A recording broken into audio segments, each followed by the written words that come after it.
You got to travel. You got to get your passports. You got to date non-black women.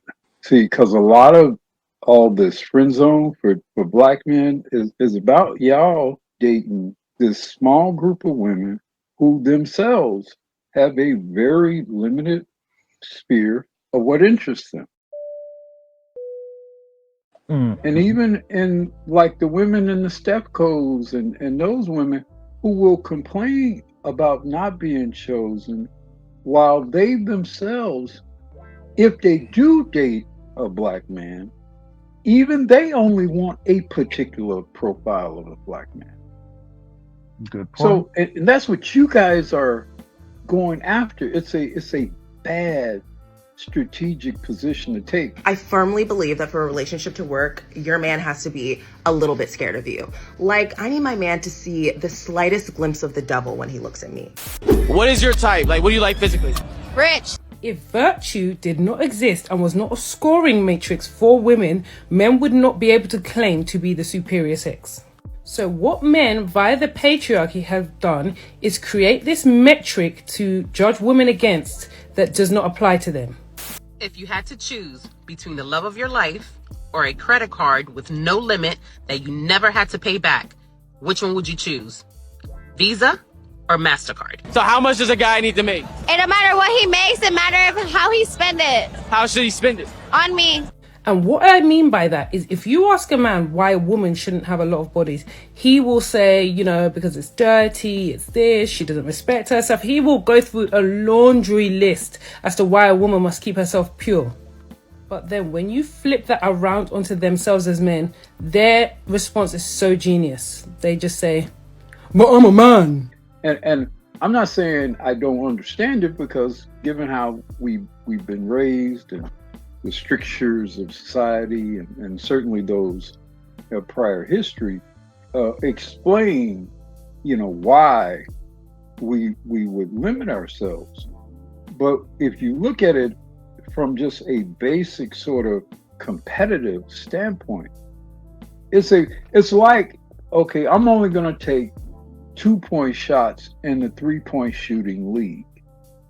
That's largely what many young black men do. The voice that you hear is of Black Uru, and the point he makes is a very simple one. Many, if not most or all black men have been conditioned to try to impress young women to like them. And the onus is on those black men in particular to find a way to make those women like them. And if they can't do that, there's something wrong with them and they need to stay where they are to work on it. He uses a perfect analogy as to why black men should think outside of the box and date overseas. You're taking 2-pointers in a 3-point shooting league. And the sad part is, if a lot of you all probably are great 3-point shooters, a lot of you all would have racked up with some Latina women or some Asian women or some white women or some Middle Eastern women. Depending on where you are, where you have interest in traveling, you might not, Keisha might not even really was looking your way, but Shang Li might have been the bee's knees to her, and you never even give yourself the chance. The dating game in the West is a forever evolving one. It's a game that changes almost month to month. One particular month it may be I Choose the Bear. The next month, it may be hot girl summer or soft girl era, or it can even be young ladies on the other side of their sexual journeys now looking to celebrate their celibacy. For any man trying to do traditional dating in such an environment, there can be nothing except confusion. For the stand-up guys that were taught to do right by a young lady until marriage and then love her for the rest of her life, in this non-traditional environment, young ladies are rewriting the rules that are walking them into a trap of frustration, or maybe even worse. This celibacy thing. Yeah. What was the longest you went? Ooh, 7 years. 7 years. Yeah. 7 whole. It's like a divine number. 7 years. That is, and then you say Broke goodbye? It, yeah. Okay. 7 is that's a good run. That's a good. Now, what did that do for you though? Like when you think about your celibacy, did it clear you? Like what did it do for you? Clarity. What did you notice? Okay. Mental clarity. Just doing without.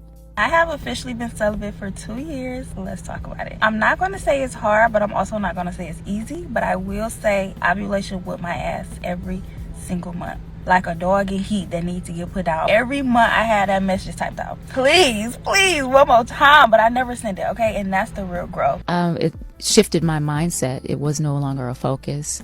The rush to be, in a relationship, the rush to be married, the rush to be in something because that's what you're taught to do, to have kids or procreate. Yeah. And I think there's a lot of pressure on women to be able to do that, and also feeling valid.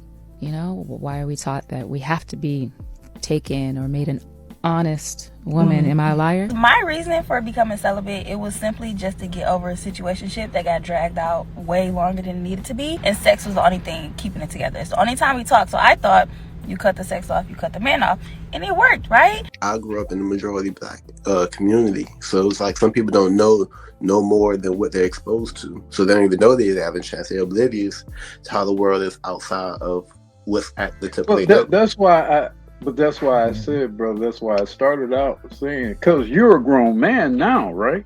Mm-hmm. Correct. I mean, you're grown now, and presumably you have some access to some resources. Presumably you can either move around both within the United States as well as abroad, right? Right. I'm assuming. Okay, Right. so part of being a man is at some point you got to grab up your shit and go, cuz. Shout out to MrZBlackneffect for his 8-hour panels at times that sometimes I can't watch because of my timing overseas. But the interaction between the gentleman Vincent and Black Uru is emblematic of why so many passport bros are so excited about quote-unquote preaching the gospel, if you will, of life overseas. Of course, many passport bros focus on the dating aspect, but thanks to Mr. Z and the conversation he elicits on his streams, of which I am addicted to, Black Uru makes the point that shows the bigger picture, the one that's more important than simply dating. It's enjoying proper Black masculinity overseas. Become an international player for a while. Well, I mean, but it ain't even just about being a player. It's about going in an environment, first of all, that's going to view you to actually be a man and embrace that and treat you accordingly. Because a lot of why a lot of Black men are hesitant is we don't realize how little actual reinforcement of what it means to be a man that we receive. We don't know that.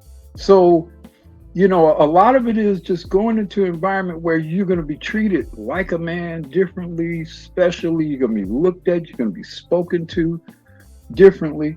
And so how then that affects your relations with women, how that affects your relations even with other men is different. And it improves because you see yourself different. You treat yourself differently. So then, regardless of whether you're dealing with Black women, white women, etc., whatever, they're going to smell it on you. They're going to feel it on you. Oh, I'm dealing with a man. It's always refreshing to hear the views of Black Uru on MrZBlackneffect's panels. On this particular stream of consciousness, he goes on for about 2 or 3 minutes about the merits of Black men expanding our horizons and looking overseas or dating out for finding happiness and learning who we are as men. I encourage all of you to go watch it, by the way. Here he's making a very simple point that many young Black men may have never considered. The point is simple. For many, if not most Black men, our first encounter with masculinity without fear of being canceled, or the rules as to what masculinity is changing on us, or even the opportunity to be unabashedly ourselves may indeed come overseas. It is a truth that I have grown into for my own life. The man that I was when I first came overseas was an angry yet scared young man.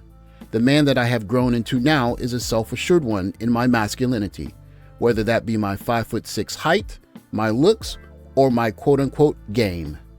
The masculinity that I have grown into myself is one that I think all Black men should have an opportunity to experience. An idea that I am sure I share with Black Uru. Thanks for watching. Like, subscribe, comment below. I'll catch you in the next video. Take care, guys.